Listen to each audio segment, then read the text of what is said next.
ஓம் சாந்தி. எல்லோரும் சந்தோஷமாக இருக்கிறீங்களா? சமீபமாக நாகராஜ் சாது அவர்கள் எண்ணங்கள் இல்லாமல் இருக்க முடியுமா அப்படிங்கிறத பற்றி பேசுவார். அதை ஆரம்பிக்கும்போதே செத்த பிணத்தை தவிர, ஜடமான பொருளை தவிர அல்லது ஜடமான சித்தர்களை தவிர வேறு யாராலையும் எண்ணங்கள் இல்லாமல் இருக்க முடியாது. ஸோ ரொம்ப பக்குவப்பட்ட சித்தர், மேன்மை நிலையின் அடைந்த சித்தரால் வேணால் அது சாத்தியம், மற்றவங்களெல்லாம் அது சாத்தியமே கிடையாது அப்படின்னு சொல்கிறார். அதுக்கு காரணம் என்னென்னா, இல்லறவாசிகள் 1000 இடத்துக்கு போவீங்க, 1000 பேரை பார்ப்பீங்க, 1000 விஷயம் பேசுவீங்க, எல்லாத்தையும் பண்ணிவிட்டு சாயங்காலம் வீட்டுக்கு எண்ணம் இல்லாமல் இருக்க முயற்சி பண்ணால் அது எப்படி சாத்தியம்? அது சாத்தியமே கிடையாது.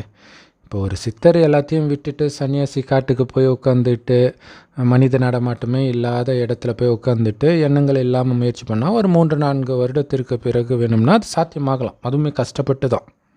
மற்றபடி நீங்கள் குடும்பத்தில் இருந்துக்கிட்டு இவ்வளோ காரியத்தையும் பண்ணிவிட்டு எண்ணங்கள் இல்லாமல் இருக்கணும் அப்படின்னு முயற்சி பண்ணுறது வேஸ்ட்டு, அது சாத்தியமே கிடையாது அப்படின்னு சொல்கிறார். ஸோ இதுக்கு நாகராஜ் அவர்களை கண்டிப்பாக பாராட்டி ஆகணும். ஏன்னா இதுவரைக்கும் ஆன்மீகவாதிகள் எல்லாரும் எண்ணங்களற்ற நிலைக்கு போகிறது தான் ஒரு லட்சியமாகவே சொல்லி கொடுத்துட்டு இருக்கிறாங்க. ஓஷோவில் இருந்தே எல்லாருமே அதான் பண்ணிகிட்டு இருக்கிறாங்க. ஓஷோ இருக்கட்டும், ஜிடி கிருஷ்ணமூர்த்தியாக இருக்கட்டும், எல்லாமே அந்த எண்ணங்கள் இல்லாத நிலையில் இருக்கணும். அதுதான் அவங்க பேசுகிறது. ஓஷோ பேசுகிறதும் ஜிடி கிருஷ்ணமூர்த்தி பேசுகிறதும் வேறு மாதிரி இருக்கும், ரொம்ப முரண்பட்டு இருக்கும். ஆனால் கடைசியில் அது எங்கே நிற்கும்னா எண்ணங்களற்ற நிலையில் தான் நிற்கும். ரமண மகரிஷியும் அதை தான் பண்ணியிருப்பார் எல்லாமே. ஸோ அப்படி எண்ணங்களற்ற நிலை சாத்தியமே கிடையாது அப்படின்ட்டு நாகராஜ் அவர்கள் சொன்னதுக்கு ஒரு மிகப்பெரிய சல்யூட். ஆனால் அது சித்தர்களுக்கு சாத்தியமாக இருக்கலாம் அப்படின்னு சொல்கிறார். ஸோ அது சாத்தியமாக இல்லையான்றதை நம்ம போக போக பார்க்கலாம். ஸோ அதில் ஒரு உதாரணமாக ஒரு கதை சொல்கிறார். புத்தர்கிட்ட ஒருத்தர் பயங்கரமாக எனக்கு காம எண்ணங்கள் வந்துக்கிட்டே இருக்குது, என்ன பண்ணுறது, எப்படியாவது இதை தடுத்து நிறுத்துங்கன்னு கேட்கும்போது புத்தர் சொன்னாராம், சரி நான் உனக்கு 2 விஷயம் சொல்லித்தரேன், அதை நீ பண்ணணும், 2ம் அட் அ டைமில் பண்ணணும் அப்படின்னு சொல்கிறார். என்ன அப்படின்னா, ஒன்று, அந்த எண்ணங்களை நீ கண்ட்ரோல் பண்ணவே கூடாது, அதை பாட்டுக்கு விட்டுரு, காம எண்ணங்கள் வந்துக்கிட்டே இருக்கட்டும். அடுத்தது, அது கூடவே நீ என்ன பண்ணணும் அப்படின்னா, காமம் சார்ந்த விஷயங்களை, அதாவது காமத்தில் ஈடுபடுறத எந்த விதத்திலும் நீ ஈடுபடக்கூடாது.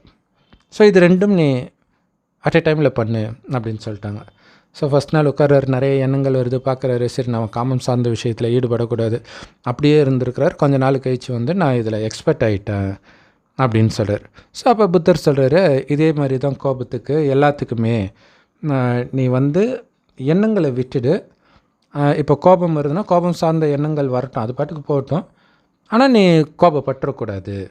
இந்த மாதிரி அவர் சொன்னார். பாருங்கள், புத்தரே சொல்லியிருக்காரு, எண்ணங்களை கட்டுப்படுத்த தேவையில்லை அப்படின்ட்டு சொல்லியிருக்கிறார். அதேமாரி கவலை வருதா, ஸோ எண்ணங்களை கண்ட்ரோலும் பண்ணாத, கவலையும் பற்றாத. அடிக்கணும்னு தோணுதா, அந்த எண்ணங்களை கண்ட்ரோலும் பண்ணாத, அடிச்சிடவும் செய்யாத. ஸோ அதேமாரி இன்னும் ஒருத்தர் நாகராஜ் சாது அவர்களை பார்க்க வந்திருக்கிறாங்களாம். நான் கடந்த காலத்துக்கும் போக விரும்பலை, எதிர்காலத்துக்கும் போக விரும்பலை, நான் நிகழ்காலத்திலே இருக்க விரும்புகிறேன், அது ரொம்ப கஷ்டமாக இருக்குது அப்படின்னு சொல்கிறாராம். ஸோ அப்போ நாகராஜன் சாது அவர்கள் சொல்கிறாங்க, ஏன்ப்பா என்னாச்சு அப்படின்னு கேட்கும்போது, இல்லை பாஸ்ட்டுக்கோ ஃப்யூச்சருக்கோ போனால் தானே எண்ணங்கள் வரும், ஸோ ப்ரெசண்ட்லேயே இருக்க விரும்புகிறேன் அப்படின்னு சொல்கிறார். ஸோ அதுவுமே திட்டத்திட்ட எண்ணங்கள் இல்லாத ஒரு நிலை மாதிரி. எதிர ஒரு செடி இருக்குது, பார்க்குறேன், பறவை கத்துது, இது சிந்தனை கிடையாது அப்படி இல்லாமல் அவர் சொல்கிறாரு. ஸோ ஓகே, எனக்கு புரியுது, ப்ரெசண்ட்டில் இருந்தால் அந்த எண்ணம் வராதுன்றதுக்காக நீ சொல்கிற. ஆனால் நீ அடுத்தது என்ன சொல்கிறேன்னா, இந்த நிகழ்காலத்திலே இருக்கிறதுக்கு உனக்கு எவ்வளோ ஆற்றல் தேவைப்படுது. நீ சும்மா கடந்த காலத்துக்கும் எதிர்காலத்துக்கும் எண்ணங்களை போக விட்டால் கூட அவ்வளோ ஆற்றல் தேவைப்படாது. திரும்ப திரும்ப பிடிச்சி நிகழ்காலத்திலேயே எறும்பு போகுது, இலை அசைது, இதையே பார்த்துட்டு இந்த விஷயத்தையே நினைக்கிறதுக்கு எவ்வளோ ஆற்றல் தேவைப்படும் அப்படின்னு சொல்கிறார். ஸோ அதனால் எவனாவது யூடியூப்பில், இன்டர்நெட்டில் ஏதாவது ஒன்று ஆன்மீகன்ற பேரில் ஏதாவது சொல்லிவிடுவான். ஸோ அது யாரோ ஒருத்தன் கேட்டிருப்பான், பீயிங் இன் தி ப்ரெசண்ட்டுன்ட்டு, அதை அவன் ப்ராக்டிஸ் கூட பண்ணியிருக்க மாட்டான். அதை வந்து எல்லோருக்கும் சொல்லி இன்றைக்கி எல்லாருமே பண்ணிகிட்டு இருக்கிறாங்கன்ட்டு அதுக்கு ஒரு உதாரணம் வேறு சொல்லியிருப்பார். கண்டதை சாப்பிடுன்னு நான் சொன்னால் அதை கூட நாளைக்கு சாப்பிட ஆரம்பிச்சிடுவாங்க அப்படின்னு சொல்லியிருப்பார். ஸோ இந்த பீயிங் இன் த ப்ரெசண்ட்டை வந்து அப்போ ரொம்ப ஃபேமஸாக இருந்துச்சு. ஓஷோ, ஜிடு கிருஷ்ணமூர்த்தி, இவங்க எல்லாமே திட்டத்திட்ட இதையே தான் சொல்லிட்டு இருந்தாங்க. ஜிடு கிருஷ்ணமூர்த்தி மெயினாக பீயிங் இன் த ப்ரெசண்ட்டை தான் மெடிடேஷன்னு சொல்லிட்டு இருந்தார். ஸோ இப்போ பார்த்திங்கன்னா எக்கார்ட் டோலே வந்து மெயினாக அவர் சொல்கிறது அந்த பீயிங் இன் தி ப்ரெசண்ட்டு தான். ஆனால் இதை வந்து யூஜி கிருஷ்ணமூர்த்தி தான் முதல்ல எதிர்த்தார். என்ன பீயிங் இன் தி ப்ரெசன்ட் மொமெண்ட்டில் என்ன இருக்குது முதல்ல அப்படின்னு கேட்குறாரு. ஆனால் அன்ஃபார்ச்சுனேட்லி வந்து ஜிடி கிருஷ்ணமூர்த்தி அளவுக்கு, ஓஷோ அளவுக்கு யூஜி கிருஷ்ணமூர்த்தி ஃபேமஸ் ஆகலை. ஏன்னா மக்களுக்கு ஏதோ ஒன்று இருக்குதுன்னு ஒரு எக்ஸ்பெக்டேஷன் தோன்றது தான் பிடிக்கும். அங்கே ஒன்றுமே இல்லைன்னு சொன்னால் மக்களுக்கு பிடிக்காது. இன்னொரு விஷயம் முக்கியமாக சொல்கிறது என்ன அப்படின்னா, இதுவும் ஆன்மீகம் இல்லையா? ப்ரெசண்ட்லேயே கவனிக்கிறது தான் ஆன்மீகமா? அது 10ஓட 1 வேணால் இருக்கலாம், 100ல் 1 இருக்கலாம், 100ஓட 1 இருக்கலாம். ஆனால் இது நம்மளுடைய டார்கெட் கிடையாது. நம்ம ஆன்மீகம் வந்தது கடவுளை அடையிறதுக்கு. ஆனால் நீங்கள் இங்கே என்ன பண்ணிட்டு இருக்கிறீங்க? எண்ணங்கள் இல்லாமல் இருக்கிறது, ப்ரெசண்ட்டில் இருக்கிறது, இது எப்படி ஆன்மீகமாகும் அப்படின்னு கேட்குறார். அதுக்கு ஒரு மிகப்பெரிய சல்யூட். ஏன்னா அதை வந்து யாரும் யோசிக்கிறதே கிடையாது. கண்ணை மூடிட்டு இன்றைக்கி ஃபேமஸான ஆன்மீக குருக்கள்லாம் இதைத்தான் பண்ணிகிட்டு இருக்கிறாங்க. நான் ப்ரெசண்ட்டை கற்றுக் கொடுக்குறேன், மெயினாக அந்த சுவாசத்தில் கவனம் கொடுக்குறது, இது எல்லாமே அந்த ப்ரெசண்ட்டில் அவங்க மைண்டை வர வைக்கிறதுக்கான டெக்னிக்காக தான் அவங்க பண்ணிகிட்டு இருக்கிறாங்க.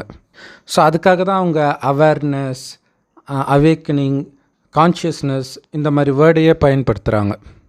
Aware of the present moment, conscious of the present moment, இதே தான் திரும்ப திரும்ப அந்த வார்த்தை வித்தியாசமாக இருக்கனால மக்கள் போய் மயங்கிடுறாங்க.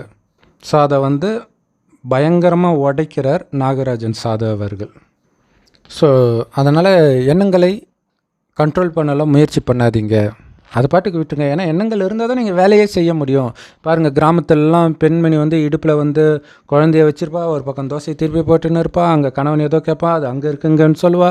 ஸோ இவ்வளோ வேலையும் செய்கிறா. எண்ணம் இல்லைன்னா எப்படி செய்ய முடியும்?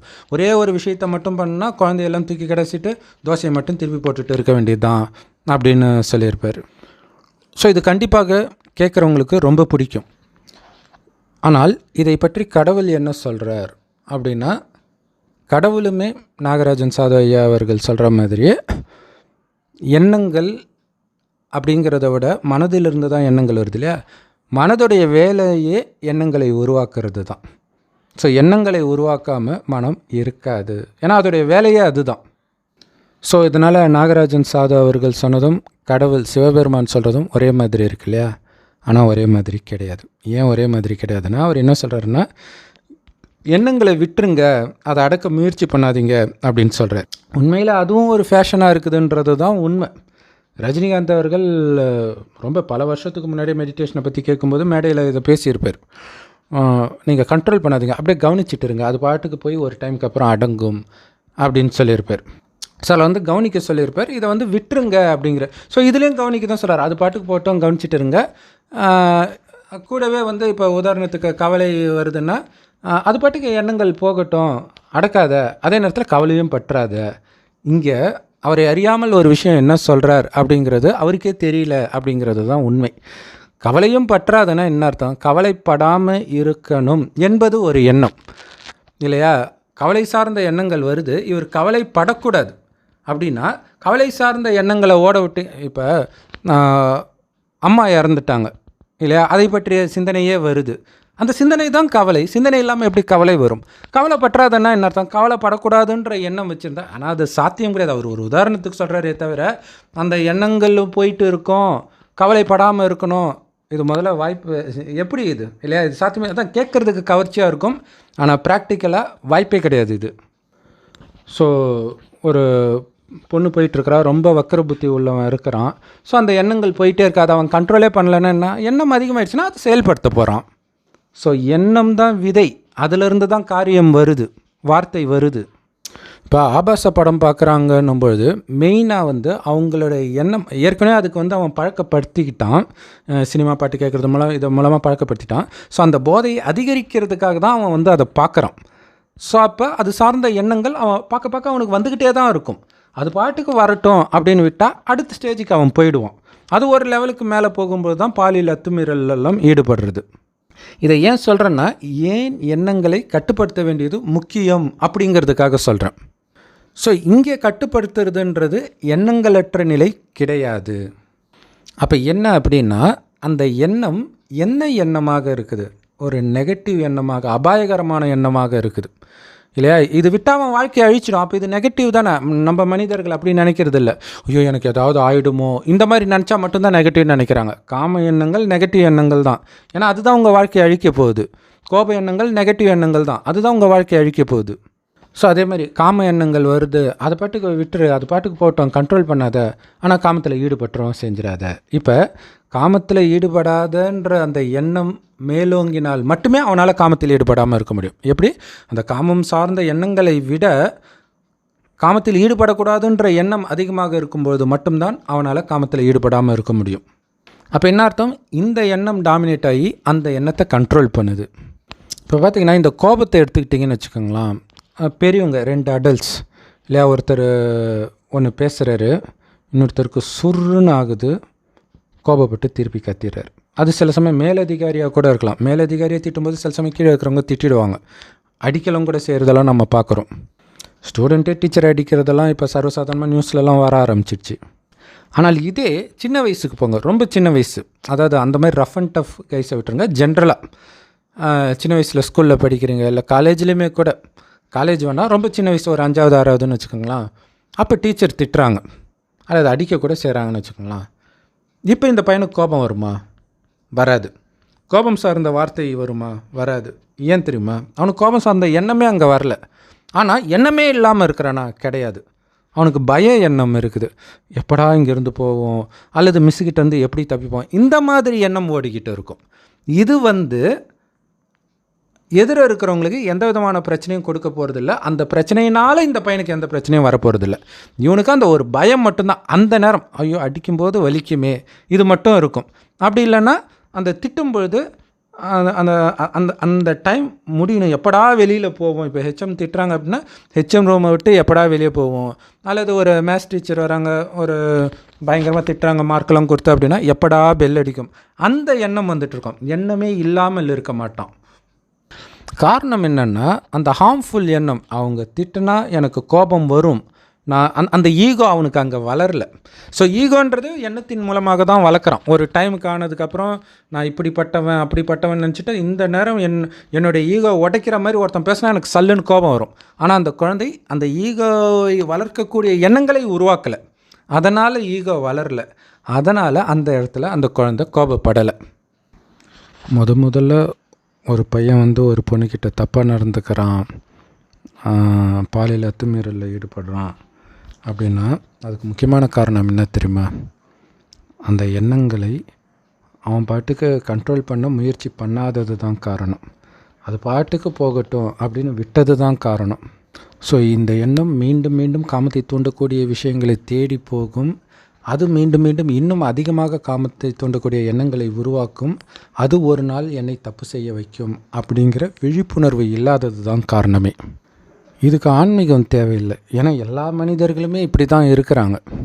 அதே மாதிரி எண்ணங்களை கவனிங்க, அதுவாக கொஞ்சம் நேரத்தில் அப்படியே அமைதியாக ஆரம்பிக்கும் அப்படின்னு ரஜினிகாந்த் அவர்கள் சொன்னாங்க. ஆக்சுவலாக எண்ணங்கள் எந்த எண்ணங்கள் வரும்னா உங்கள் கவனத்தை ஈர்க்கக்கூடிய எண்ணங்கள் தான் வரும். ஆக்சுவலாக அந்த எண்ணமே பார்த்திங்கன்னா, நம்ம ஒரு போரான காரியம் செய்யும்போது இது ரொம்ப போர் அடிக்குது, வேறு ஒரு விஷயத்தை பண்ணுன்னு மனசு சொல்லும். ஏன்னா அதுக்கு ரொம்ப அது மயங்கணும். அந்த மாதிரி எண்ணங்களை அதை உருவாக்க இப்போ கலியுகத்தில் பழகிடுச்சு மனம். அப்போ என்ன அர்த்தம்? அந்த நேரம் எந்த எண்ணங்கள் வருதோ அதில் தான் உங்கள் கவனமே இருக்குது. அதை என்ன நீங்கள் தனியாக கவனிக்கிறது? எண்ணங்கள் வருதுனாலே உங்களுடைய கவனம் அங்கே போகுதுன்னு தான் அர்த்தம். ஸோ எண்ணங்களை அது இஷ்டத்துக்கு ஓட விடுங்க அப்படிங்கிறது, குதிரை ரோட்டில் போகும்போது அது இஷ்டத்துக்கு ஓட விடுங்க, எப்போயாவது ஒரு தடவை தானாக போய் சோர்ந்து போய் நிற்கும், அதுக்குள்ளே எவ்வளோ டேமேஜ் ஆகும். ஸோ அதனால தான் மனதை குதிரையோடு ஒப்பிடுறது. அந்த பகவத்கீதை ஃபேமஸான படம் இருக்குது. ஸ்ரீகிருஷ்ணர் குதிரையை பிடிச்சிட்டு இருப்பார் அந்த தேரில், பின்னாடி அர்ஜுனன் இருப்பார். ஸோ அந்த குதிரை எல்லாமே பார்த்திங்கன்னா 5 புலன்களையும் மனம் புத்தியையும் தான் குறிக்கிறது. ஸோ அதை உங்கள் கட்டுப்பாட்டில் வச்சுக்கணுன்றது தான் கீதையே. அதுதான் ஆன்மீகமே. இதை சொல்லிக் கொடுப்பதற்கு தான் கடவுளே வரார். ஆனால் அது கரெக்டு தான். கடவுள் சொன்னால் தானே இந்த விஷயம் தெரியும். ஸோ கடவுளை நாமெல்லாம் அடைய முடியாது, அவராக வருவார். அவர் வந்துட்டார். ஸோ தனியாக ஒருத்தருக்கு மட்டும் ஸ்பெஷலாக வர்றதுலாம் கிடையாது. அவர் பூமிக்கு வந்திருக்கிறார், ஞானத்தை கொடுத்துட்ருக்கிறார். அதுதான் எல்லா பிரம்மகுமாரிகள் ராஜயோக தியான நிலையத்திலும் முற்றிலும் இலவசமாக கிடைக்கிது. மிக உயர்ந்த ஞானம், ஆனால் ஒரு பைசா செலவில்லாமல் கிடைக்கிது. ஏன்னா கொடுக்கறது கடவுள் தன்னுடைய குழந்தைகளுக்கு கொடுக்குறார். எதுக்காக கொடுக்குறார் தெரியுமா? நாம் இன்றைக்கி அனைத்தையும் இழந்திருக்கிறோம். ஆனால் ஒரு காலத்தில் இந்த உலகத்தை ஆண்டோம். அப்படி ஆண்ட தேவதைகளாக இருந்தோம். அந்த தேவதைகளை தான் இன்றைக்கி கோயில் கட்டி கும்பிடுறோம் இந்துக்கள். ஸோ அந்த 33 கோடி தேவதைகளும் சொர்க்கத்தில் வாழ்ந்த மனிதர்கள், தெய்வீக குணம் நிரம்பி இருந்ததுனால அவங்கள தெய்வம் அப்படின்னு சொல்கிறோம். அப்படித்தான் நாம் ஆரம்பத்தில் இருந்தோம். மறுஜன்மம் எடுத்து நாம் அனைத்தையும் இழந்ததுக்கு முக்கியமான காரணமே நாம் எண்ணங்களை அது இஷ்டத்துக்கு ஓட விட்டது தான். அதை பிடிச்சி நிறுத்தணும், நல்வழிப்படுத்தணும் அப்படிங்கிற எண்ணமே இல்லாதது. அப்படியே நல்வழிப்படுத்தணுன்னா கூட எது நல்ல வழின்னு சொல்கிறதுக்கு யாரும் இல்லை. ஏன்னா நல்ல வழின்ற பேரில் கற்றுக் கொடுத்தது எல்லாம் கெட்ட வழியாக தான் இருக்குது. ஸோ நாகராஜன் ஐயா சொன்ன மாதிரி குப்பைகளெல்லாம் பகுத்தறிஞ்சு தூக்கி கடாசக்கூடிய பகுத்தறிவு சக்தி வேணும் அப்படிங்கிறார். ஆனால் எது குப்பை, அதை எப்படி பகுத்தறியிறது? ஒரு படத்தில் வடிவேல் சொல்லுவார், நீ பிடுங்குற ஆணி எல்லாமே தேவையில்லாதது தான்ட்டு. அதுமாதிரி மனிதர்கள் உருவாக்கிய அத்தனை வழிகளும் குப்பைகளே. அப்போ சரியான வழி எது? அது கடவுளுக்கு மட்டுமே தெரியும். அதை சொல்வதற்குத்தான் அவர் வருகிறார். இல்லைன்னா அவர் வர வேண்டிய அவசியமே இல்லை. இல்லையா? மனிதர்களுக்கே கரெக்டான வழி தெரியும்னா கடவுள் வர வேண்டிய அவசியமே இல்லை. அப்படி ஒருபோதும் வராத கடவுளை நாமளும் வணங்க வேண்டிய அவசியம் கிடையாது. அவர் வருகிறார், கலியுகத்தின் இறுதியில் இந்த ஞானத்தை கொடுத்து நம்மை சரிப்படுத்துகிறார். இந்த 5000 வருட காலச்சக்கரத்தை சொல்கிறார். 5000 வருடத்திற்கு முன்பு சொர்க்கமாக நான் படைத்தேன், உங்களுக்கு அளவற்ற செல்வம், ஆரோக்கியம், அழகு அத்தனையும் கொடுத்தேன். தெய்வீக குணங்கள், அந்த சொர்க்கமே சுகத்தை கொடுக்கக்கூடியதாக தான் இருக்கும். தங்க செங்கற்களால் கட்டப்பட்ட மாட மாளிகையில் இருப்பீங்க. சிங்கமும் பசுவும் ஒன்றா தண்ணி குடிக்கும். ஸோ அனைத்து ஜீவராசிகளும் ஒன்றோட ஒன்று அன்பாக இருக்கும். அங்கே எந்த ஜீவராசிகள் ப்ளஸ் மனுஷன் யாருக்கிட்டேயுமே தனக்கோ பிறருக்கோ துக்கத்தை கொடுக்கக்கூடிய காமம், கோபம், பற்று, பேராசை, அகங்காரம்ன்ற குணமே இருக்காது. அப்போ எப்படி குழந்தை பிறக்கும்னா, கணவனும் மனைவியும் நமக்கு ஒரு வாரிசு வேணும்னு நினைக்கும்போது மனைவி கர்ப்பம் அடைவாள். அந்த அளவுக்கு பரிசுத்தமாக இருந்ததுனால தான் அவங்கள நாம் இன்றைக்கி கோயில் கட்டி கும்பிட்றோம். ஸோ அவங்க கோயிலுக்கு போகிறவங்க, குறிப்பாக ஐயப்பன் கோயிலுக்கு போகிறவங்க பிரம்மச்சரிய விரதம் இருக்கிறாங்களே, எதுக்காக இருக்கிறாங்க? சொர்க்கத்தில் அது இயல்பான குணமாக மனிதர்களுக்கு இருந்தது. ஸோ அவங்க கோயிலுக்கு போகிற கொஞ்ச நாளாவது அந்த பிரம்மச்சரிய விரதத்தை இருக்கலான்ட்டு மனிதர்கள் இப்போ பண்ணுறாங்க. ஆனால் இப்போ இருக்கிறதை விட அங்கே இருக்கக்கூடிய ஆண்களும் பெண்களும் பல கோடி மடங்கு அழகாக இருப்பாங்க. ஆனால் கொஞ்சம் கூட அவங்க மனதில் சலனம் இருக்காது, காதல் காமம்லாம் இருக்காது. ஆனால் நிரந்தரமாக ஆனந்தமாக இருப்பாங்க. ஏன் தெரியுமா? ஆத்மாவுடைய உண்மையான குணமே ஆனந்தம். அது எப்போ தெரியுமா வரும்? இந்த காமம், கோபம், பற்று, பேராசை, அகங்காரம்ன்ற இந்த சாத்தான் நம்மளுடைய ஆத்மாவை சுற்றி படிஞ்ச அழுக்காக மாறிடுச்சு.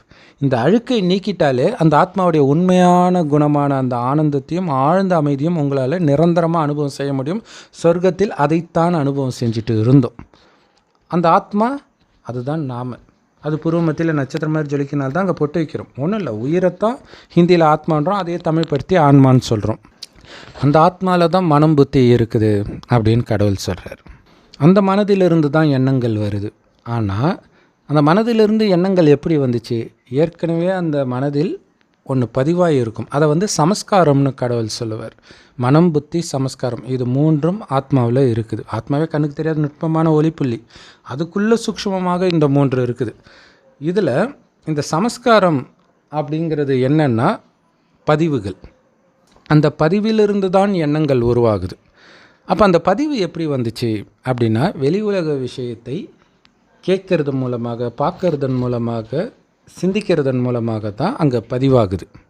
அப்போ புத்திக்கு என்ன வேலை அப்படின்னா, வெளியில் இருக்கிற விஷயத்தை எதை நான் உள்ள மனதில் ஆழமாக பதிய வைக்கலாம் அப்படின்னு முடிவெடுக்கிறது தான் புத்தியோடைய வேலை. அதனால் ஏதாவது ஒன்று தப்பாக பண்ணிட்டாங்கன்னா, உனக்கு புத்தி இருக்கான்னு தான் கேட்பாங்க, உனக்கு மனசு இருக்கான்னு கேட்க மாட்டாங்க. ஸோ ஒரு 10 வயசு பையன் ரொம்ப அழகான பொண்ணை பார்க்குறான். ஸோ பெரும்பாலும் 10 வயசுனா 5வது படிப்பாங்க இல்லையா? பெரும்பாலும் டீச்சர்கள் ப்ரைவேட் ஸ்கூல்லாம் பார்த்திங்கன்னா ரொம்ப அழகாக தான் இருப்பாங்க. அவங்கள பார்க்கும்போதெல்லாம் அவனுக்கு ஒன்றும் ஆகாது. அப்படி ஏதாவது ஆச்சுன்னா அவனால் முதல்ல கான்சன்ட்ரேஷன் பண்ண முடியாது.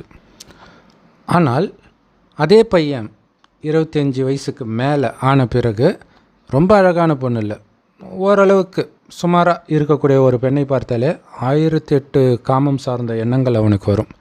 எப்படி திடீர்னு வந்துச்சு? வயசானவனே வந்துடுச்சா? கிடையாது. நடுவில் நிறைய எண்ணங்கள் அவன் சேர்த்து வச்சுக்கிட்டான் உள்ள. நிறைய பாட்டு மூலமாக, பசங்க பெண்களை பற்றி அடிக்கிற கமெண்ட் மூலமாக, படங்களின் மூலமாக, அடுத்தது அவன் பார்க்குறது, கேட்குறது, இன்டர்நெட்டில் பார்க்குறது, இந்த மாதிரி விஷயங்கள்லாம் காமம் சார்ந்த விஷயத்த உள்ளே போட்டுட்டான். சமஸ்காரமாக ஆயிடுச்சு. இப்போ பெண்ணை பார்க்கும்போது அந்த எண்ணங்கள் வெளியில் வருது, எமர்ஜ் ஆகுது. இது அதோடு நிற்காது. அப்புறம் வயசாகி இறந்த பிறகு அடுத்த ஜென்மத்தில் இந்த பதிவாச்சு பார்த்திங்களா, அது உள்ளேயே தான் இருக்கும், ஆழமாக இருக்கும். ஸோ கர்ப்பத்தில் போய் முன் ஜென்மத்து பாவத்திற்கான தண்டனையெல்லாம் அனுபவித்தாலும் அந்த குணங்கள் உள்ளே இருக்கும்.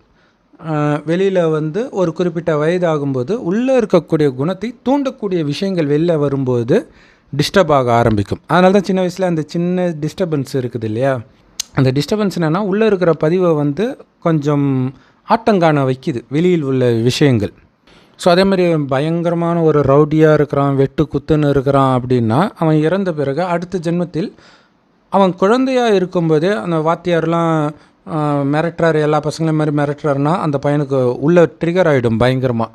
ஸோ அப்போ அந்த மாதிரி குழந்தைங்களே அடிக்கிறதெல்லாம் நம்ம பார்க்குறோம் இல்லையா. ஸோ அது காரணம் பயங்கரமாக இப்போ இருக்கக்கூடிய குழந்தைகளுக்கு கோபம் வர்றதுக்கு அது ஒரு முக்கியமான காரணம். ஏன்னா இப்போ சினிமா எல்லாமே பார்த்து வன்முறை ஏற்றி விட்டுருச்சு. ஸோ இப்போ இறக்குறவன் தான் அடுத்தது குழந்தையாக பிறக்கிறான். ஸோ அது பிறக்கும்போது உடனடியாக சின்ன சின்ன ட்ரிகருக்கெல்லாம் அது ட்ரிகர் ஆகி அந்த குணம் வெளிப்பட ஆரம்பிக்குது. ஸோ அப்போ முன் ஜென்மத்து விஷயம் அடுத்த ஜென்மத்தில் தொடருது. ஆனால் கடவுள் சொல்கிறாரு, இப்போ கலியுகம் அழியிறதுக்கு 100 வருடம் முன்பு தான் கடவுள் இந்த ஞானத்தையே கொடுக்க வர்றார். கலியுகம் அழிந்து என்ன ஆகும்னா மீண்டும் இந்த பூமி சத்தியுக சொர்க்கமாக இருக்கும். அங்கே காமம், கோபம், பற்று, பேராசை, அகங்காரம்னா என்னன்னே யாருக்கும் தெரியாது. எப்படி திடீர்னு நடக்கும்? இங்கே இருக்கிற இதே ஆத்மாக்கள் தான் அங்கே போகணும். இங்கே இருக்கிற எல்லாரும் போயிட மாட்டாங்க, கொஞ்சம் பேர் போவாங்க. பட் இருந்தாலும் இங்கே இருக்கிற ஆத்மாக்கள் தானே போவாங்க. இங்கே இருக்கிற எல்லாருக்கும் தான் காமம், கோபம், பற்று, பேராசை, அகங்காரம் தெரியுமே. அப்போ எப்படி அங்கே பரிசுத்தமாகறாங்க? அதுக்கு தான் கடவுள் இந்த ஞானத்தை கொடுத்து அந்த மனதில் இருக்கக்கூடிய குப்பையான எண்ணங்கள் இருக்குது இல்லையா, அதை நீக்கி அதற்கு பதிலாக சரியான எண்ணங்களை போடுறார். ஸோ ரெண்டும் அட் அ டைமில் நடக்கும், ரெண்டுமே பண்ணணும். அது எப்படி நடக்கும் அப்படின்னா, ஒன்று அதற்கான சக்தி நமக்கு இல்லை இல்லையா. ஒரு மயங்குது, ஒரு சில விஷயத்தை பார்த்தா கோபம் வருது, ஒரு சிலரை பார்த்தால் காமம் வருது அப்படின்னா ஆத்மா அந்தளவுக்கு பலகீனம் ஆயிடுச்சின்னு அர்த்தம். ஸோ அப்போ அதை பலப்படுத்தணும் அப்படின்னா அதற்கு தான் கடவுள் சொல்கிறார், என் ஒருவனின் நினைவில் மூழ்கினால் அந்த சக்தி நிரம்பும். அப்போ அவர் எப்படி இருக்காருன்னு தெரியணும். அவர் கடவுள் சொல்கிறார், செம்பன் நிறமான ஒளி உலகத்தில் நான் நட்சத்திரம் மாதிரி இருக்கிறேன். ஆத்மாக்களாகிய நீங்கள் கூட இந்த பூமியில் பிறக்கிறதுக்கு முன்னாடி அங்கே தான் இருந்தீங்க. அந்த செம்பன் நிறமான உலகத்தை தான் பரந்தாமம்னு இந்துக்களும் பரலோகம்னு கிறிஸ்தவர்களும் சொல்கிறாங்க. அங்கே வாழக்கூடிய கடவுளைத்தான் சிவன் இந்துக்களும், அல்லாஹ் பரமபிதா அப்படின்னு மற்ற மதத்தினரும் சொல்கிறாங்க. கடவுள் ஒருவரே. அவர் நம்மை மாதிரி பிறப்பிறப்பு சக்கரத்தில் வரல, கடைசி 100 வருடம் ஒரு வயோதிகர் உடலில் பிரவேசமாகி இந்த ஞானத்தை கொடுக்கிறார். முதல்ல தன்னுடைய அறிமுகத்தை கொடுக்கிறார், நம்மளுடைய அறிமுகத்தை ஃபஸ்ட்டு கொடுக்குறார். நீங்கள் அழியக்கூடிய உடம்பு இல்லை, ஆத்மா. ஸோ ஆத்மா தான் கண் வழியாக பார்க்குது, வாய் வழியாக பேசுது, கை கால் மூலமாக அனைத்து காரியங்களையும் செய்கிறது அந்த ஆத்மா தான். அது போயிடுச்சுன்னா இது வெறும் ஜடம் தான். ஸோ அந்த ஆத்மாவுடைய தந்தை சிவபரமாத்மா செம்பு நிறமான ஒளி உலகத்தில் நட்சத்திரமாக இருக்கார். ஸோ செவ்வானத்தில் நட்சத்திரம் மாதிரி அவரை நினைக்கணும், உங்களை ஆத்மானு உணர்ந்து நினைக்கணும். எதுக்கு நினைக்கிறோம்? நம்ம ஆத்மாவில் அவ்வளோ பாவம் நிரம்பி ஆத்மா பலகீனமாயிடுச்சு. ஸோ அந்த பாவங்கள் எரிஞ்சு ஆத்மா மீண்டும் பலசாலி ஆகணுன்றதுக்காக சிவபாபாவை, சிவ தந்தையை நினைக்கிறோம். தந்தையை தான் ஹிந்தியில் பாபான்னு சொல்லுவாங்க, நம்ம அப்பா அல்லது பாபா அப்படின்னு சொல்லலாம். ஸோ அப்படி அன்பாக நினைக்கணும் அப்படின்னா அவரை பற்றிலாம் தெரியணும் இல்லையா. ஸோ அவர் பேசுகிற ஞானம் தான், ஒரு வயோதிகர் உடலில் பேசுகிறான்றமே அந்த ஞானத்தை தான் முரளின்னு சொல்கிறோம். ஏற்கனவே சொன்ன மாதிரி எல்லா பிரம்மகுமாரிகள் ராஜயோக தியான நிலையத்தில் முற்றிலும் இலவசமாக கிடைக்குது. ஸோ அது யூடியூப் வெப்சைட்ஸில் இருக்குது, அதோட லிங்க் இந்த வீடியோக்கு டிஸ்கிரிப்ஷனில் கொடுக்குறோம். அதை அவசியம் தினம் தினம் கேட்கணும். இறைவனை செவ்வானத்தில் நட்சத்திரம் மாதிரி முடிந்த அளவு நினைவு செஞ்சுக்கிட்டே இருக்கணும். நினைவு செய்ய செய்ய ஆத்மாவுக்கு அந்த பலம் வரும் இல்லையா. இங்கே எண்ணங்கள் இல்லாமல் இல்லை, அதை ஞாபகம் வச்சுக்கணும் இல்லையா. நான் ஆத்மான்றது ஒரு எண்ணம் தான். செவ்வானம் மாதிரி இருக்கிற இடத்துல நட்சத்திரம் மாதிரி கடவுள் இருக்கிறாருன்றது ஒரு எண்ணம் தான். அவர் என்னுடைய அப்பான்றது ஒரு எண்ணம் தான். அவரை நினைப்பதினால் என் பாவம் எரியுதுன்னு. அப்போ பாருங்கள், ஒரு சின்ன விஷயம் மாதிரி இருக்கும், ஆனால் இதுக்குள்ளே எவ்வளோ எண்ணங்கள் இருக்குப்பாங்க. அதுதான் சொல்கிறது, எண்ணங்கள் இல்லாமல் இருக்க முடியாது. ஆனால் எந்த மாதிரி எண்ணங்களை உருவாக்குறோம் அதுதான் முக்கியமான விஷயம். ஸோ இப்போ இறைவனை நினைத்து நினைக்க அந்த ஆத்மா வந்து தூய்மையாகிறத உங்களால் கொஞ்சம் கொஞ்சமாக உணர ஆரம்பிக்க முடியும். அதே நேரத்தில் உங்களுக்கு நிறைய சோதனைத்தாள் வரும். காமத்தை தூண்டக்கூடிய விஷயம், கோபத்தை தூண்டக்கூடிய விஷயம்லாம் வரும்.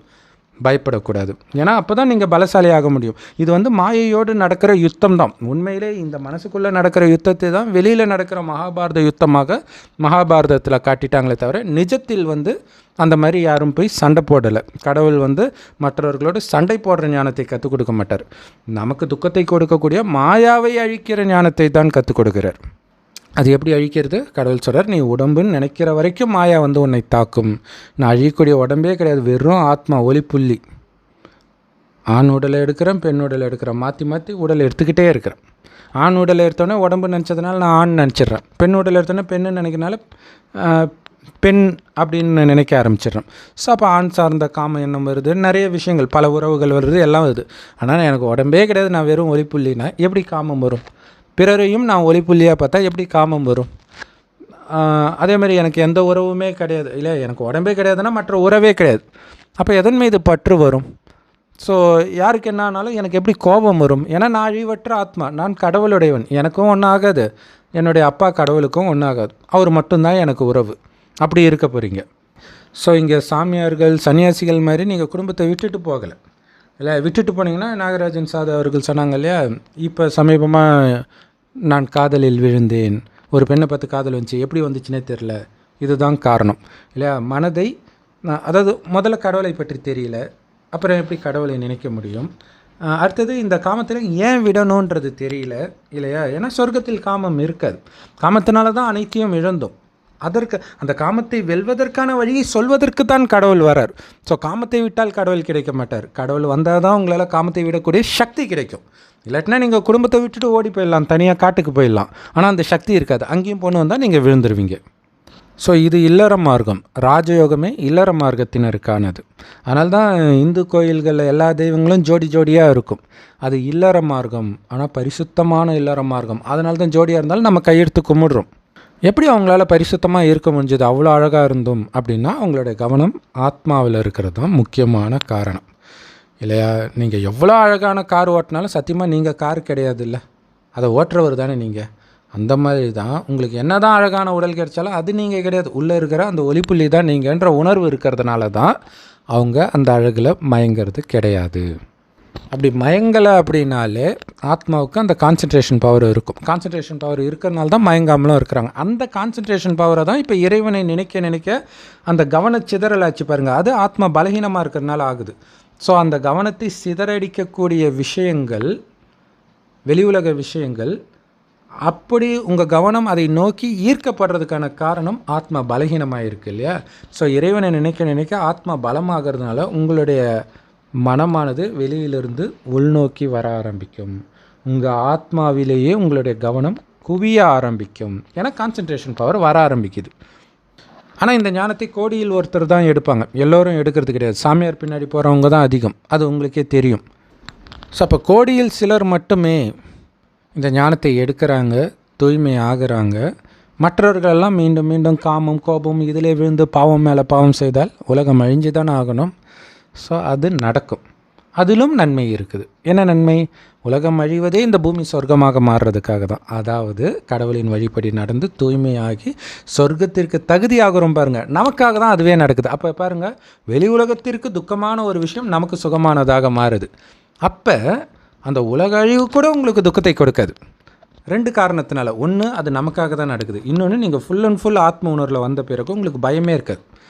இப்போ பயம் இருக்கிறது காரணம் இன்னும் உடல்ன்ற உணர்வில் இருக்கிறோம். முயற்சி பண்ணி கடைசியில் அந்த நிலை அடையும் போது தான் உலக அழிவே நடக்கும். அப்போ எந்த விஷயம் நடந்தாலும் உங்களுக்கு எந்த விதமான பிரச்சனையும் இருக்காது, அதுக்கு பதிலாக ஆனந்தமே கிடைக்கும், ஆத்மாவுக்கு பலமே கிடைக்கும். இப்போ ஒரு அழகான பொண்ணு வருது, அப்படியே மயங்குறாங்க, அப்படியே அது காதல் அல்லது கள்ளக்காதலில் போய் அது வெட்டு குத்துன்னு போய் அவ்வளோ பெரிய தண்டனை அனுபவிக்கிறது காரணம் என்ன? அந்த காதல் காம எண்ணத்தை அவன் கட்டுப்படுத்தலை, அதை மாற்றலைன்றது தான் பிரச்சனையே. இன்றைக்கி நிறைய கொலைகள்லாம் இதனால தான் நடக்குது. இஷ்டத்துக்கு நீ பாட்டுக்கு காம எண்ணம் வந்தால் அது பாட்டுக்கு விட்டுரு அப்படின்னு சொல்கிறது ஆன்மீகம். ஸோ அப்படி மனதை கட்டுப்படுத்த தெரியாததுனால தான், காம எண்ணத்தை அவனால் வெல்ல முடியாததுனால தான் காட்டில் தவம் பண்ண போய் காமசூத்ராவை எழுதிட்டு வரான். அல்லது சித்த மருந்து எழுதிட்டு வரான். அவன் போனது எதுக்கு, ஆனால் என்ன பண்ணிட்டு வரான் யோசிச்சு பாருங்கள். காரணம், அவனுடைய மனம் அவன் கட்டுப்பாட்டில் இல்லை, ஏதோ ஒரு விஷயத்தில் போய் சிக்கிக்குது. இன்னொன்று, லட்சியம் இல்லை, எதுக்காக போகிறோன்னே தெரியாது. கடவுளை நினச்சிட்டு இருந்திங்கன்னா, ரொம்ப தீவிர பக்தி பண்ணிங்கன்னா உங்களுக்கு காட்சி கிடைக்கும், எந்த மதத்தை சார்ந்தவர்களாக இருந்தாலும்.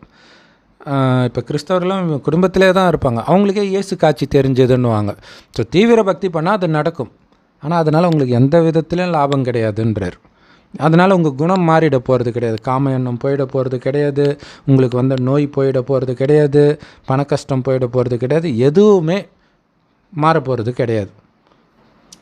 அந்த காட்சியை பார்த்தே அவ்வளோ திருப்தி. ஆனால் இங்கே நிஜமாகவே கடவுள் வந்து அவரே ஞானத்தை கொடுக்குறார். ஸோ கடவுள்கிட்டே படிக்கிற மாணவன் நாம்னா எவ்வளோ பெரிய பாக்கியம் அது. ஸோ இங்கே வந்து அழகான பெண்ணை பார்த்தால் ஆத்மாவை பார்க்கணும், அது பயிற்சி பண்ணணும், இல்லை எடுத்தோன்னே வராது தான். கொஞ்சம் கொஞ்சமாக ஃபஸ்ட்டு உங்கள் வீட்டில் இருக்கிறவங்கள ஆத்மாவாக பார்க்கணும். ஸோ அந்த பயிற்சி பக்காவாக அது வரைக்கும் நீங்கள் மற்றவர்களை பார்க்குறத அவாய்ட் பண்ணுறது பெட்டர். ஏன்னா பார்த்தாலே உங்களுக்கு காம எண்ணம் தான் வருது அப்படின்னும் பொழுது அவங்கள கொஞ்ச நாளைக்கு பார்க்குறத அவாய்ட் பண்ணி வீட்டில் இருக்கிறவங்க கிட்டலாம் இந்த பயிற்சி, அடுத்தது இறைவனை நினச்சிக்கிட்டே இருக்கிற பயிற்சி, அது அதிகமாக கொஞ்சம் கொஞ்சமாக மற்றவர்கள்கிட்ட நீங்கள் ட்ரை பண்ணி பார்க்கலாம். அப்போ ட்ரை பண்ண ஒரு டைமுக்கு அப்புறம் பார்த்திங்கன்னா ஆத்மாவை பார்க்குற பயிற்சி வந்து உங்களுக்கு பக்காவாக ஆரம்பிக்கும். ஸோ எந்த அளவுக்கு தீவிரமாக இருக்கிறீங்களோ இந்த பயிற்சியில், அதற்கேற்ப இது சில மாதங்கள்லேருந்து சில வருடங்கள் வரை கூட ஆகலாம். ஆனாலும் அந்த முயற்சி, அந்த பலனை வந்து நீங்கள் அனுபவிச்சுட்டே இருப்பீங்க. நேற்றை விட இன்றைக்கி மாறுது, இம்ப்ரூவ்மெண்ட் இருக்குதுன்றது உங்களுக்கு நல்லாவே தெரியும். அதேமாரி கோபப்படுத்தக்கூடிய எல்லா சூழ்நிலையும் எப்படி நாம் தகர்க்கிறது ஞானத்தை வச்சுன்றதை கடவுள் கொடுக்குற அந்த முரளியை வச்சு நாம் புரிஞ்சிக்கலாம். ஒன்று, முன்ஜென்மத்தில் நாம் செய்த பாவத்தின் பலனாக இந்த பிரச்சனை வருது, அப்படியே அமைதியாகிடுவீங்க. ஏன்னா அதுக்கு காரணம் நான்னா அமைதியாகிடுவீங்க. இல்லை இதுக்கு காரணம் அவ அரசாங்கம், இந்த மாதிரி நினைக்கும்போது தான் உங்களுக்கு கோபம் வருது. ஸோ நிறைய முரளி பாயிண்ட் வரும் இந்த ரகசியம்லாம். இந்த ரகசியத்தை எல்லாம் அந்த நேரம் கரெக்டாக அந்த ஞானத்தை எடுத்துகிட்டு வந்திங்கன்னா அப்படியே மனம் அமைதியாகிடும். இன்னொன்று என்னது, எது நடந்தாலும் கண்டிப்பாக அதில் நன்மை இருக்கும் அப்படிங்கிறதுல அசைக்க முடியாத நம்பிக்கை வைக்கிறது. ஸோ அப்போ கண்டிப்பாக இதில் நன்மை இருக்குது அப்படின்னு நீங்கள் கப்புன்னு அமைதியாகிடணும். அந்த நேரம் அது உங்களுக்கு எதிராகவே போனால் கூட ஒரு டைமுக்கு அப்புறம் அதனால் உங்களுக்கு என்ன நன்மைன்றது தெரியும் போது உங்களுக்கு ஆச்சரியமாக இருக்கும். நல்ல வேலை, இதை எதிர்த்திருந்தால் என் நிலைமை என்ன ஆகிருக்கும், எவ்வளோ நஷ்டமாக இருக்கும்னு உங்களுக்கு அப்போ தான் தெரியும். ஸோ இந்த காமம், கோபம், பற்று, பேராசை, அகங்காரம் போன்ற எண்ணங்களை வளர்க்க விற்றீங்கன்னா அதனால தான் உங்களுடைய வாழ்க்கையை அழிஞ்சு போகும். எத்தனை பேருடைய வாழ்க்கை கள்ளக்காதல்னால அழிஞ்சு போகுது. அந்த காம மயக்கத்திலே இருந்து ஒரு பெரிய உச்சத்தில் இருக்கிறவங்களாம் கீழே விழுறதை நம்ம பார்க்குறோம். உடனடியாக அவங்க பேர் போயிடும். அதை விட அவங்க அந்த மயக்கத்திலே இருக்கிறனால எதுலேயும் கான்சன்ட்ரேஷன் பண்ண முடியாது. அதுக்கப்புறம் இது வெளியில் தெரிஞ்ச பிறகு வர அவமானத்தினாலே அவங்களால கான்சன்ட்ரேஷன் பண்ண முடியாது. எல்லாத்துக்கும் காரணம் என்ன, முதல்ல அந்த மனதை அது இஷ்டத்துக்கு ஓட விட்டது தான். அது குதிரை தான், ஓட தான் செய்யும். ஆனால் அது இஷ்டத்துக்கு ஓட விடுறீங்களா, அல்லது அந்த தேரோட்டி அவன் எந்த பக்கம் போகணும்னு நினைக்கிறானோ அந்த பக்கம் குதிரையை செலுத்துகிறானா? தேரோட்டி கட்டுப்பாட்டில் குதிரை இருந்தால்தான் அது இலக்கை நோக்கி செல்லும். அது இஷ்டத்துக்கு போனால் என்ன ஆகும்? அதே தான் மனதுக்கும். ஆத்மா சொல்கிற மாதிரி உங்கள் மனம் இயங்கினால் அது உங்களுக்கு நன்மையை பயக்கும். மனம் சொல்கிற இஷ்டத்துக்கெலாம் அது பின்னாடி நீங்கள் போனீங்கன்னா அது உங்களை அழிச்சிடும். ஆனால் இப்போ ஆத்மாவுக்கே எது சரி எது தப்புன்னு தெரியல, அதுக்கு தான் பரமாத்மா வந்திருக்கிறார். எது சரி எது தப்புன்ற விஷயத்தை தான் ஞானத்தில் சொல்கிறார். குறிப்பாக உடல்ன்ற உணர்வில் நீ பண்ணுற அத்தனையும் பாவமே. உடல்ன்ற உணர்வில் பார்த்தாலே, இல்லை அழகான பெண்ணை ஆணை பார்க்கும்போது இச்சையாக பார்க்க போகிறீங்க, அதுவே விபச்சாரம் இயேசு சொல்கிறாரு பாருங்க. அடுத்தது நிறத்தின் அடிப்படையில் பார்க்கும்போது ஒரு எண்ணங்கள் வரும். இனத்தின் அடிப்படையில் தமிழ் பேசுகிறவன் ஹிந்தி வாழ, அதுவே பாருங்கள் வடக்கன்றாங்க, மதராசின்றாங்க. ஸோ அப்போ இல்லையா அந்த நிறத்தை வச்சு உங்களுக்கு அது சம்மந்தப்பட்ட எண்ணம் வருது. மொழியை வச்சு எண்ணங்கள் வருது, ஜாதியை வச்சு வருது, மதங்களை வச்சு வருது. இவ்வளோ எண்ணங்கள் உடலை பார்க்கறதுனால வருது. ஆனால் ஆத்மாவை பார்த்தீங்கன்னா இது எதுவுமே வராது இல்லையா. ஆத்மா கடவுளோட குழந்தை, பரந்தாமத்தில் இருந்துச்சு, இந்த பூமிக்கு வந்துச்சு, சொர்க்கத்தில் இருந்துச்சு, தூய்மையாக இருந்தது. 2500 வருஷம் கழிச்சு கொஞ்சம் கொஞ்சமாக வெளி உலக விஷயத்துக்கு மயங்கி உடம்புன்னு நினைக்க ஆரம்பிக்குது. அப்போ தான் காமம், கோபம், பற்று, பேராசை, அகங்காரன்ற அழுக்கு வந்து கொஞ்சம் கொஞ்சமாக படிய ஆரம்பிச்சிது. ஸோ அழுக்கானதுனால விகாரத்துக்கு அடிமையானாங்க. இப்போ கடவுள் இந்த ஞானத்தை கொடுத்ததுனால நான் இறைவனை நினச்சி என்னை தூய்மைப்படுத்திக்கிறேன். மற்ற ஆத்மா தவறான காரியத்தை உங்கள் முன்னாடி செஞ்சால் கூட பாவம் அந்த ஆத்மாவுக்கு ஞானம் கிடைக்கல, அழுக்கு இருக்குது, அதன் வசப்பட்டு இருக்கு, நானும் இதுக்கு முன்னாடி இப்படி தான் இருந்தேன், இந்த ஞானத்தை கொடுத்து பார்ப்போம். அதிர்ஷ்டம் உள்ளவங்க ஏற்றுக்குவாங்க. அதிர்ஷ்டம் இல்லைன்னா விதண்டாவாதம் பேசுவாங்க. எத்தனை சித்தர் வந்தார், அவங்களுக்குலாம் தெரியாதது உனக்கு தெரிஞ்சிச்சா, உங்ககிட்ட மட்டும் கடவுள் பேசுகிறாரா அப்படின்வாங்க. சரி, அவங்களுக்கு இப்போ அதிர்ஷ்டம் இல்லை, இன்னும் நல்லா அடிபட்டு தான் திருந்துவாங்க. ஏன்னா கடைசியில் வந்து தான் ஆகணும். அதுக்கு தான் சொல்லுவாங்க, சாகும்போது சங்கரா சங்கரான்னு சொல்லி பிரயோஜனம் இல்லை, கடவுள் வந்திருக்கிறார். யாராவது சொல்லியிருக்கிறாங்களா? கடவுள் கொடுக்குற ஞானம்னு யாராவது சொல்லியிருக்கிறாங்களா? இல்லையா? இயேசு சொன்னது தான் பைபிள், நபி சொன்னது தான் குரான். கடவுள் சொன்னதுன்னு அங்கே சொல்லலை, இங்கே கடவுள் பேசிகிட்டு இருக்கிறாருன்னு சொல்கிறோம். அதை கேட்டு பார்க்கணும்ல, அதை அப்ளை பண்ணணும்ல. ஆனால் என்ன பண்ணுறது, நிறைய குப்பை உள்ளே போயிடுச்சு. கடவுள் நம்பிக்கை உள்ளவனுக்கு அவன் மதம் பெருசு வேதம் பெருசுன்னு அதை பிடிச்சிக்கிறான். நாஸ்திகன் இதெல்லாம் தப்புன்னு கண்ண மூடிட்டு அவனும் அதை நம்புகிறான். ஸோ அதிர்ஷ்டம் தான், நம்ம என்ன பண்ண முடியும்? ஸோ எந்தளவுக்கு சீக்கிரமாக இதை புரிஞ்சுக்கிறோமோ விழிக்கிறோமோ அந்தளவுக்கு நமக்கு நல்லது இல்லையா? கடைசி நேரத்தில் எல்லாருமே இந்த ஞானத்தின் பக்கம் வந்து தான் ஆகணும். உலக அழிவின் போது நிறைய விஷயங்கள் நடக்கும். கடவுளுடைய காட்சி கிடைக்கும். காட்சி மட்டும் பார்த்து என்ன பிரயோஜனம்? ஏன்னா அந்த நேரம் உலகமே அழியுது, உங்களுடைய உயிர் பிரிய போகுது. அந்த நேரம் உங்களுக்கு முயற்சி பண்ணுறதுக்கு டைம் இருக்காது. இப்போ என்ன முயற்சி பண்ணுறோம்? அந்த சொர்க்கத்தில் இருக்கிற குணம் இருக்குப்பாங்க. காமம்னா என்னன்னே தெரியாத பரிசுத்த நிலை, கோபம் பற்று பேரசாங்கன்னா என்னன்னே தெரியாத பரிசுத்த நிலை. அந்த நிலையை நாம் உருவாக்கிட்டா, உலகம் அழியிறதுக்குள்ளே இந்த உடலை விட்டு உயிர் பிரியறதுக்குள்ளே உருவாக்கிட்டால் அடுத்த ஜென்மம் சொர்க்கத்தின் ஆரம்பத்திலே நாம் பிறந்து சொர்க்கத்தின் சுகத்தை அனுபவிப்போம். அப்படி இல்லை, அலட்சியமாக இருக்கிறவங்க வந்து தண்டனைலாம் அனுபவிச்சுட்டு மேலே பரந்தாமத்துக்கு போயிடுவாங்க. சொர்க்கமாக மாறும்போது, இந்த பூமி சொர்க்கமாக மாறும்போது அவங்க பிறவி எடுக்க மாட்டாங்க. காரணம், அவங்க அதுக்கு தகுதிப்படுத்திக்கல. அதுக்கப்புறம் கொஞ்சம் கொஞ்சமாக இந்த பூமி நரகமாகி கீழான நிலை அடைந்த பிறகு தான் அவங்க வருவாங்க. அதுதான் அந்துமதி சோகதி அப்படின்னு கடவுள் சொல்வார். அந்துமதி, அந்துனா கடைசியில், மதின்னு தெரியும் புத்தி இல்லையா? ஸோ கடைசி நேரத்தில் உங்கள் புத்தி எப்படி இருக்குதோ அதன்படியே கதி, அடுத்த ஜென்மத்தின் கதி அப்படின்ட்டு. ஸோ அதுதான் நம்ம ஏற்கனவே சொன்னோம் இல்லையா? முன் ஜென்மத்தில் கொலகாரம் இந்த மாதிரி இருக்கிறவன் அடுத்த ஜென்மத்தில் குழந்தையாக இருக்கும்போது சுருன்னு கோபம் வருது இல்லையா? சொர்க்கத்தில் எல்லாம் பரிசுத்தமாக இருப்பாங்கன்னா என்ன அர்த்தம்? அப்போ இப்போவே அந்த குணத்தை நீங்கள் உருவாக்கிக்கிட்டால் அந்த குணம் அங்கே வெளிப்படும். இதுதான் லட்சியம், இதுதான் கடவுளுடைய வேலை. காட்டில் போய் உட்காந்துக்கிட்டு நீங்கள் ஓம் நம சிவாய சொன்னாலோ சுவாசத்தை கவனித்தாலோ உங்களுக்குள்ளே எந்த மாற்றமும் நடக்க போகிறது கிடையாது.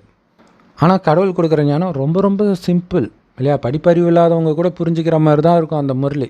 அதோடைய சாரம் ஆத்மான்னு ஒன்று வந்து சிவபரமாத்மாவை நினைவு பண்ணிக்கிட்டே இருக்கணும். நான் ஒளி புள்ளி பூர்வமத்தில் இருக்கிறேன், என்னுடைய அப்பா செம்பு நிறமான ஒளி உலகத்தில் நட்சத்திரம் மாதிரி இருக்கார். ஸோ அப்போ அவருடைய குணாதிசயங்கள் அவர் பேசுகிறத கேட்டால் தான் தெரியும். ஸோ அதுதான் முரளி. ஸோ அதை கடைசி நேரத்தில் இதுக்கெல்லாம் டைமே இருக்காது. அதனால் ஜஸ்ட்டு கடவுளை மட்டும் நினச்சி உடலை விட்டு பிரிஞ்சு மேலே போனால் போதுன்ற அளவுக்கு உலகம் மோசமாகும். ஸோ அந்த நேரத்தில் தான் இந்த ஒரு ஞானத்தை மட்டும் கொடுத்து, அதாவது கடவுளை நினைங்கன்ற ஞானத்தை மட்டும் கொடுத்து எல்லோருக்கும் முக்தியை கடவுள் கொடுப்பார். கடவுள்கிட்ட ஞானத்தை எடுத்த நம் மூலமாக, அதாவது நாம் சொல்லும்போது அதுக்குள்ளே நம்ம ஆத்ம உணர்வுலையும் வரும்போது அவங்களுக்கு அந்த சக்தி, நம்முடைய அந்த அமைதி சக்தி, அதன் பிரபாவத்தில் அவங்க வந்து அவங்களுடைய அந்த துக்கத்தை ஒரு வினாடி மறக்கும்பொழுது அவங்களுடைய ஆத்மா உடலை விட்டு பிரியும். ஏன்னா அவ்வளோ துக்கத்தில் இருப்பாங்க. அவங்க கண்ணு முன்னாடி கற்பழிப்பு இதெல்லாம் அவங்க குடும்பத்தினருக்கே நடக்கும். ஏன்னா எல்லாம் நிறைய பாவம் செஞ்சுட்டு வந்திருக்கிறாங்க, இன்னும் பண்ணிட்டு தானே இருக்கிறாங்க. ஸோ கடைசி நேரத்தில் துடிப்பாங்க. இதோ இப்போ வெள்ளம் வரும்போது துடிச்சாங்களே, அந்த வெள்ளம் வர்றதுக்கு முன்னாடி நாள் போய் சென்னையிலையோ தூத்துக்குடியிலையோ திருநெல்வேலியிலையோ இந்த ஞானத்தை சொல்லியிருந்தால் ஏற்றுருப்பாங்கன்னு நினைக்கிறீங்க? கண்டிப்பாக ஏற்றுக்க மாட்டாங்க. ஸோ அதனால் சொல்லிக்கிட்டே இருக்கிறது நம்மளுடைய கடமை. அதில் யாரோ ஒருவர், கோடியில் ஒருவர் ஏந்திரிப்பாங்க. ஸோ அப்படி நீங்கள் இந்த வீடியோ மூலமாக ஏந்திரிச்சா அவசியம் கமெண்ட்டில் தெரியப்படுத்துங்க. அடுத்தது பீயிங் இன் தி ப்ரெசன்ட் மொமெண்ட்டுன்றாங்க இல்லையா? ப்ரெசண்ட்டில் என்ன இருக்குது? வெறும் துக்கம்தான் இருக்குது. இங்கே அவன் செத்துக்கிட்டு இருக்கிறதே ப்ரெசண்ட்டில் மாட்டிக்கிட்டது தான். ஏன்னா இது துக்கம் நிரம்பிய கலியுகம். அதுக்கு தான் கடவுள் சொல்கிறார், இந்த கலியுகம் உங்களை பொறுத்த வரைக்கும் அழிஞ்சிடுச்சுன்னு நினச்சிக்கோங்க. நீங்களே கலியுகத்தில் செத்துட்டதான் நினச்சிக்கோங்க. வெறும் ஆத்மா நான் அப்படின்னா அதான் அர்த்தம், உடம்பே கிடையாது. அப்போ நீங்கள் உங்கள் உறவுகள் எல்லோரும் இறந்துட்டாங்க. உங்களை பொறுத்த வரைக்கும் நீங்கள் அடுத்த ஜென்மம் எடுத்துட்டீங்க. கடவுள் மட்டும்தான் எனக்கு எல்லா உறவும். இப்போ சொர்க்கத்துக்கு நீங்கள் போகணும். சொர்க்கத்தில் எப்படி இருக்கும்? ஏற்கனவே சொன்ன மாதிரி எந்த விதமான குறையும் இருக்காது. செல்வம் அளவற்று இருக்கும், சுகம், ஆரோக்கியம் எல்லாமே. மனித உறவுகள் அவ்வளோ கையெடுத்து கும்பிட்ற மாதிரி இருக்கும் அவங்களுடைய நடத்தை எல்லாம். அதே மாதிரி ஆகி தான் நீங்களும் போவீங்க. அங்கே போகிறது தான் நம்மளுடைய லட்சியம். ஸோ அந்த எதிர்காலத்தையே நீங்கள் நினச்சிட்டு இருப்பீங்க. அந்த போதையில் நிகழ்காலத்தையே மறப்பீங்க. அப்படி மறந்தால்தான் கலியுகத்தில் இன்னும் கடைசியில் போக போக வர துக்கத்தில் நீங்கள் தப்பிக்க முடியும். இன்னும் கலியுகத்திலேயே உங்கள் புத்தி இருந்துச்சு அப்படின்னா கடைசியில் மென்டல் ஆகிடும். ஏன்னா கலியுகத்தில் என்ன நடக்குது, உங்களை மென்டலாக்கக்கூடிய விஷயங்கள் தான் நடந்துகிட்டு இருக்குது. சென்னை ஃப்ளட்டில் இருந்துட்டு நான் பீயிங் இன் தி ப்ரெசன்ட் மொமெண்ட்டில் இருக்கிறேன்னா செத்து போயிடுவான் அவன். ஸோ துர்க்கியில் நிலநடுக்கம் வந்து அந்த பில்டிங் இடிபாடில் மாட்டிக்கிட்டவங்க எல்லாம் அல்லா அல்லான்னு கூப்பிட்றாங்க. அவங்க அங்கே பீயிங் இன் தி ப்ரெசன்ட் மொமெண்ட்டில் இருக்க முடியும். ஸோ கேட்குறதுக்கு நல்லா இருக்குதுன்றதுனால மயங்கி எல்லாம் விழுறாங்க, அதிலே மயங்கி கிடக்கிறாங்க ஓஷோ, ஜிடி கிருஷ்ணமூர்த்தின்னு. ஆனால் அதை யோசிக்கிறதில்ல. இங்கே சுற்றி துக்கம் தானே இருக்குது. துக்கத்தில் இருக்கிறவன் பீயிங் இன் தி ப்ரெசன்ட் மொமெண்ட்டில் இருந்தான்னா அவனுக்கு துக்கம் அதிகமாகுமா குறையுமா? ஸோ அதுக்கு தான் கடவுள் சொல்கிறார், அந்த சொர்க்கத்தையே நினைவு செய், என்னையே நினைவு செய், எல்லாத்துக்கும் மேலே நீ செய்பவன் என்றால் நான் செய்விப்பவன்னு கடவுள் சொல்கிறார் இல்லையா? உன்னை கருவியாக்கி நான் தான் அதை செய்கிறேன்னு புரிஞ்சுக்கிட்டாலே நீ எதை பற்றியும் கவலைப்பட மாட்டான். ஐயோ குடும்பத்தை எப்படி பார்த்துக்கிறது, நீ எதுக்கு கவலைப்படுற இல்லையா? கடவுள் செய்விப்பவர், நான் செய்பவன். அவர் தான் முதலாளி அந்த குடும்பத்துக்கு, நான் ஒரு மேனேஜர் இல்லையா? அவர் இதை பார்த்துக்க சொல்கிறார். நீங்கள் செத்து போயிட்டால் அந்த குடும்பம் ஒன்றும் அப்படியே செத்து போயிடாது. கண்டிப்பாக அந்த குடும்பத்தில் இருக்கிற ஒவ்வொருத்தருடைய புண்ணிய கணக்குக்கு ஏற்ப எப்படி பார்த்துக்கணுமோ அப்படி கடவுள் பார்த்துக்குவார். அதை நிர்ணயிக்கிறது புண்ணிய கணக்கு, நீங்கள் கிடையாது. அந்த புண்ணிய கணக்கை கொடுப்பதற்கு ஒரு கருவியாக கடவுள் உங்களை நியமிச்சிருக்கிறார். அவ்வளவுதான் உங்களுக்கும் அந்த குடும்பத்தினருக்கும் உள்ள தொடர்பு. இதை புரிஞ்சிக்கலை அப்படின்னா அப்படியே பற்றில் இருந்துட்டு கடைசி நேரத்தில் துடிச்சு ஐயோ மனைவியே நினச்சிட்டு, கடவுள் சொல்கிறார் மனைவியே நினச்சிட்டு இருந்தீங்கன்னா விபச்சாரி ஆகிடுவீங்கன்றார். ஸோ முழுக்க முழுக்க கடவுளுடைய ஒரு நினைவை தவிர வேறு எந்த நினைவும் இல்லை என்றால் மட்டுமே கலியுகத்தில் மறுபடியும் ஜென்மம் எடுக்காமல், கலியுகத்தில் பேய அலையாமல் நேராக பரந்தாமத்திற்கு கடவுள் இடத்தில் போவீங்க. அதுக்கப்புறம் இந்த பூமி சொர்க்கமான பிறகு தான் நீங்கள் பிறப்பீங்க. ஸோ அது வரைக்கும் மேலே தான் இருப்பீங்க. அப்படின்னு என்ன அர்த்தம், எல்லா துக்கத்துலேருந்தும் தப்பிச்சிட்டிங்க. பாவமெல்லாம் எல்லாம் செஞ்சுட்டு தான் வந்திருக்கிறோம். ஆனால் கடவுளுடைய நினைவிலிருந்து அனைத்தையும் நீங்கள் அழித்த காரணத்தினால தப்பிக்கிறீங்க. ஆனால் அழிக்கிறது வந்து வெளி உலக விஷயங்களெல்லாம் மறக்கிறீங்க. ஆனால் அதுக்கு பதிலாக முழுக்க முழுக்க இறைவனுடைய நினைவு, இதனால் நான் சொர்க்கத்துக்கு போயிட்டு இருக்கிறேன்ற நினைவு, இந்த நினைவுனால முழுக்க முழுக்க உங்கள் மனதை நிரப்பிக்கிறதுனால அந்த கலியுக குப்பைகள் போச்சே தவிர எண்ணங்களே இல்லாமல் நான் போய் உட்காந்துக்கிறேன்ட்டு ஒருவேளை காட்டில் சாமியார் போய் உட்காந்தா கூட 4-5 வருஷம் எல்லாத்தையும் மறக்க வாய்ப்பே கிடையாது இல்லையா? வேணும்னா அந்த எண்ணங்கள் வர்றது குறைஞ்சிருக்கும், அவ்வளோதான். அதுக்கப்புறம் மறுபடியும் நாட்டுக்குள்ளே வந்தார்னா ஒவ்வொரு விஷயத்தையும் பார்க்கும்போது இதுக்கு முன்னாடி என்னென்ன எண்ணங்கள் வந்துச்சோ அது கொஞ்சம் கொஞ்சமாக அதிகரிக்க ஆரம்பிச்சிடும். இன்னொரு விஷயம் என்னென்னா, இந்த நெகட்டிவான விஷயங்கள் பயங்கரமாக நடக்குது. இப்போ கொலை மிரட்டல் வருது, உங்கள் குடும்பத்தில் ஒருத்தருக்கு மோசமாக ஆக்சிடெண்ட் ஆச்சு, அல்லது கற்பழிப்பு, அல்லது நம்பிக்கை துரோகம், இந்த மாதிரி விஷயங்கள்லாம் வருது அப்படின்னா திரும்ப திரும்ப திரும்ப திரும்ப அந்த எண்ணம் வந்து உங்களுக்கு பேனிக் அட்டாக்கை உருவாகும் இல்லையா? ஸோ அப்போ எண்ணங்கள் வந்து அது இஷ்டத்துக்கு விடுங்கன்னா அப்போ என்ன ஆகுறது இல்லையா? ஸோ அப்போ அதுக்காக தான் எண்ணங்களை எல்லாம் பாசிட்டிவாக மாற்ற சொல்கிறார் கடவுள்.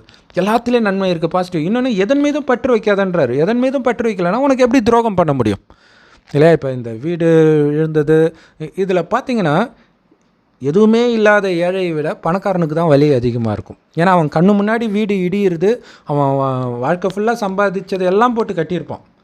அப்போ அது போகும்போது எப்படி இருக்குது இல்லையா? ஆனால் ஏழைக்கு எதுவுமே ஆல்ரெடி இல்லாத காரணத்தினால அவனுக்கு பற்று இருக்காது. ஸோ அவனுக்கு அது ஒரு பெரிய விஷயமாகவும் தெரியாது. அந்த நேரம் 2 நேரம் உயிர் பிழைக்கணும், அதை தவிர எதை பற்றியும் அவங்க கவலைப்பட மாட்டாங்க. ஆனால் இவங்க அப்படி கிடையாது இல்லையா? ஐயோ வீடு போச்சு, அடுத்தது என்ன ஆகிறது, இப்படி. அதுதான் அந்த பற்று வர வர உங்களுக்கு வலி தான் இருக்கும். அதுக்கு தான் கடவுள் சொல்கிறாரு, பந்தனத்தை உருவாக்காதீங்க, புதியதாக உறவுகளை உருவாக்காதீங்க. ஆல்ரெடி உருவான உறவிலிருந்து உங்களுடைய புத்தியை நீக்குங்கள். அதையே திரும்ப திரும்ப நினைக்கிறதுக்கு பதில் கடவுளை நினைச்சு கடவுளுடைய விஷயத்தை சிந்தனை செய்கிறதுலையும் அதை மற்றவர்களுக்கு சொல்கிற சேவை செய்கிறதுலையும் உங்களை ஆக்கிக்க அப்புறம் இறைவனை நினைக்கிறது. அதில் பிஸியாக தானாகவே வெளி உலக விஷயத்துலேருந்து உங்களுடைய புத்தி விலக ஆரம்பிக்கும். ஏன்னா எதில் உங்களுக்கு சந்தோஷம் வருதோ அதை நோக்கி தான் புத்தி போகும் இல்லையா? இறைவனை நினைக்க தான் சந்தோஷம் வரும், எடுத்தோடனே சந்தோஷம் வராது. ஏன்னா நம்ம அதுக்கு பழகப்படலை இல்லையா? ஸோ கொஞ்சமாக இறைவனை நினைக்க அந்த ஆனந்தம் வர கலியுகத்து விஷயங்கள் எல்லாம் சிற்றின் பண்ணுறதை உங்களால் ஈஸியாக புரிஞ்சிக்க முடியும். அதையும் மீறி நீங்கள் கலியுகத்து விஷயத்தில் மயங்கினா கூட ஒரு சில மணி நேரத்தில் உங்களுக்கு அப்படியே டென்ஷன் ஆக ஆரம்பிச்சிடும். அப்படின்னா என்ன அர்த்தம், இது உண்மையில் துக்கத்தை கொடுக்கக்கூடியதுன்னு உங்களுக்கு தெரிய ஆரம்பிச்சிடும் உடனடியாக. ஆனால் மற்றவர்களுக்கு அதனால் அடி உதையெல்லாம் வாங்கி கொலை பண்ணுற அளவுக்கு போகும்போது தான் அது துக்கத்தை கொடுக்குதுன்னே அவனுக்கு தெரியுது. அப்பயுமே அதிலிருந்து வெளில வந்து மறுபடியும் இன்னொருத்தர்கிட்ட அவங்க காதல், கள்ளக்காதல் இந்த மாதிரி தான் விழுந்துட்டு இருக்கிறாங்களே தவிர தெளியிறதே கிடையாது அவங்க. அதனால் அவங்க எடுக்கிற முடிவெல்லாமே தவறாகவே இருக்குது. அதனால் வாழ்க்கையில் தொடர்ந்து துக்கமே வருது. அதனால் நாகராஜன் சாது அவர்கள் சொன்ன மாதிரி பீயிங் இன் தி ப்ரெசண்ட் வேலைக்கு ஆகாது, எண்ணங்களே இல்லாமல் இருக்கிறது வேலைக்கே ஆகாது. அவர் சொன்ன சித்தர்கள் உட்பட இல்லையா, சித்தர்கள்லாம் அப்படி ஆவாங்க போல இருக்குன்னு நினச்சிக்கிறாரு. அப்படிலாம் ஆகவே முடியாது. ஜஸ்ட்டு அவங்க காட்டில் போய் நேரத்தை வீணாக்குறாங்கன்றது தான் உண்மை. ஏன்னா அதனால் அவங்களுக்கு எந்த விதமான நன்மையும் கிடையாது. அடுத்த ஜென்மத்தில் அவங்க மீண்டும் பிறந்து தான் ஆகணும். அவங்க என்ன தூய்மை ஆகிட்டு அங்கே கடவுள்கிட்ட போகிறதுக்கு, தூய்மை ஆகிறதுக்கான வழியே தெரியாது. கடவுள் கொடுக்குற ஞானத்தின் மூலமாக மட்டும்தானே தெரியும். கூடவே தெய்வீக குணத்தையும் தாரணை பண்ணும்போது தான் தேவதைகள் வாழக்கூடிய அந்த சொர்க்கத்தில் பிறக்க முடியும். ஓம் சாந்தி. தேங்க்ஸ் ஃபார் வாட்சிங்.